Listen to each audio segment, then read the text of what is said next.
Hey there, welcome back to my YouTube channel. In today's video, I'm excited to share some cool tricks to enhance your iPhone calculator experience. Let's jump right in.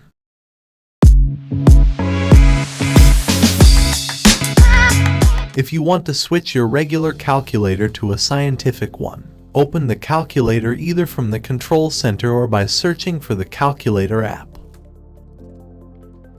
By default, you'll see the basic calculator. Now, if you'd like to use the scientific calculator functions, simply swipe up Control Center and disable auto rotation or turn on orientation lock. Go back to your calculator app and turn your phone horizontally. Voila! Your basic calculator has transformed into a scientific one, complete with functions like sin, cos, and square root, just as shown in the video.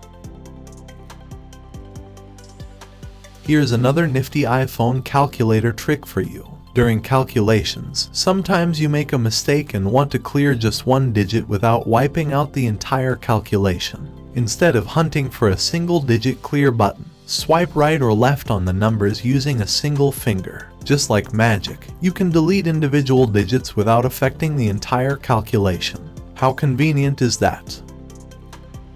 And here's a quick and useful trick. Long press on the calculator icon on your home screen. This will copy the most recent calculation result. You can now paste this result anywhere else on your phone, saving you time and hassle. And there you have it, some fantastic iPhone calculator tips and tricks to make your life easier. If you found these tricks helpful and cool, please show your support by giving this video a thumbs up and subscribing to my YouTube channel. Stay tuned for more amazing tips and tricks in the future. Thanks for watching.